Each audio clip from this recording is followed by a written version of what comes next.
Dan ini dia komika yang satu ini. Dia adalah juara 3 Suci 4.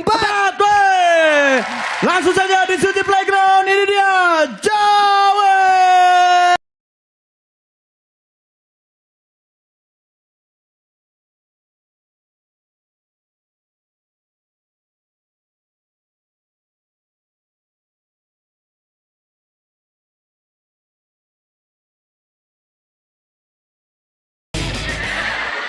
Yo, assalamualaikum. Ini gimana kabarnya semua pada sehat? Alhamdulillah ya. Yo. Assalamualaikum. Yo. Terima kasih buat Kompas. Gue udah diundang lagi ke Balai Kartini gitu ya. Kirain buat callback, taunya buat ini lagi. Dan biasanya itu kalau misalnya gue ditonton sama juri itu kadang-kadang gue suka suka nervous gitu.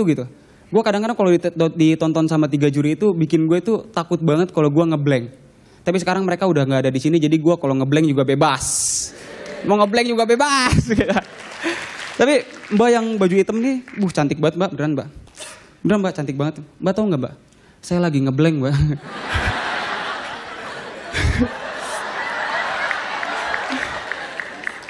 Tapi sebenarnya ada beberapa faktor yang bikin komik itu ngeblank. Yang pertama itu karena grogi. Penontonnya banyak, ditonton sama juri, terus ada timer, ya kan? Itu biasa gejalanya itu kaki gemeteran, terus keringetan, bibir pecah-pecah, mata merah, gigi kuning. Kan?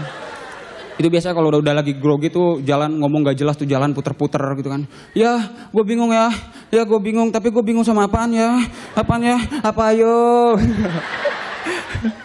Dan faktor selanjutnya itu karena komiknya itu lupa materi, jadi lagi ngomong di tengah-tengah tiba-tiba lupa kepotong.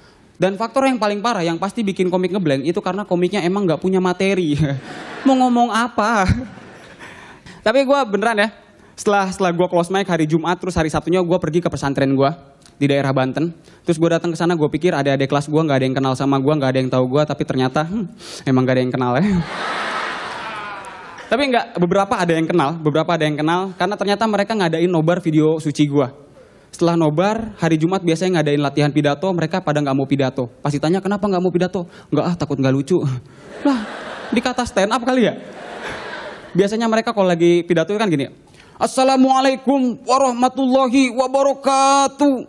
Pertama-tama yang paling utama, marilah kita haturkan rasa syukur kita kehadirat ilahi Robbi. Kan? Jadi sekarang mereka kalau pidato jadi gini. Assalamualaikum warahmatullahi wabarakatuh. Pertama-tama yang paling utama, ini gimana kabar semuanya pada sehat alhamdulillah ya. Jadi ngikutin. Tapi setelah itu gue datang, gue sempat ketemu sama Pak Kiai gue, Kiai Adrian. Terus gue ngobrol-ngobrol, di tengah obrolan beliau bilang, Zawin nanti kalau misalnya ada waktu kosong kamu ngisi ya di pesantren, ngisi stand up di acara malam seni santri. Terus gue bilang, enggak Ustaz, saya yang bakal kosongin waktu. Nanti saya datang ngisi acara nggak usah dibayar, gratis, saya ikhlas. Terus beliau bilang, oh bagus kalau gitu. Terus gue dikasih cincin sama Pak Kiai. Ini cincin buat kamu sebagai bentuk apresiasi pesantren. Ini cincinnya, serius, dikasih Pak Kiai. Terus gue balik ke kosan, gue tanya ke teman gue yang ngerti cincin, katanya ini harganya sekitar 400 ribuan. Ya udah nanti gue stand up gak usah lebih dari 5 menit ya. Sebenarnya pas lagi bulan puasa gitu, untuk banyak, kalau menurut gue sebagai anak kosan itu, gue anak kosan dan teman-teman gue anak kosan, bagi kami anak kosan, bulan puasa itu nggak beda jauh sama bulan-bulan biasa, sama aja. Ya soalnya bulan-bulan biasa juga kita udah biasa nahan lapar gitu. Tapi seenggaknya bulan puasa itu ada barokahnya buat anak-anak kosan. Biasanya anak kosan kalau lagi bulan puasa, itu jam 5 teng udah pergi ke masjid. Ngapain? Dengerin ceramah? Bukan, nungguin takjil. Weh bro, ke masjid itu yuk, udah jam 5 nih, biasa takjil.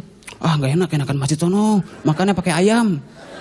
Wah enakan di sana no, makannya pakai spaghetti. Hah di masjid? Bukan, Pizza Hut. Bayar itu mah. Gratis. Dan sebenarnya pas lagi bulan puasa, hal yang paling ditunggu-tunggu, hari yang paling ditunggu-tunggu itu adalah pada saat hari Lebaran. Bener gak sih hari Lebaran? Biasanya itu kalau hari Lebaran, pagi-pagi itu sholat id, penuh banget, rame banget. Bangun subuh-subuh, 5:30 langsung ke masjid, pakai baju bagus, tapi nggak sholat subuh. Ini sebenarnya yang wajib sama yang sunnah yang mana sih? Yang wajib kan sholat subuh, yang sunnah sholat id. Ini gak kenapa gara-gara yang sunnah jadi yang wajib ketinggalan? Ya kan? Tepuk tangan sih. Ya kan? Ini gara-gara yang sunnah yang wajib jadi ketinggalan. Dan biasanya kalau lagi sholat id, itu kalau awal-awal, kalau misalnya kita datang dari 5:30, itu kita dapatnya di dalam. Telat sedikit dapat di teras, telat lagi dapat di luar. Telat lagi datang ke masjid langsung pulang, sholatnya udah selesai. Terima kasih gue Zawin.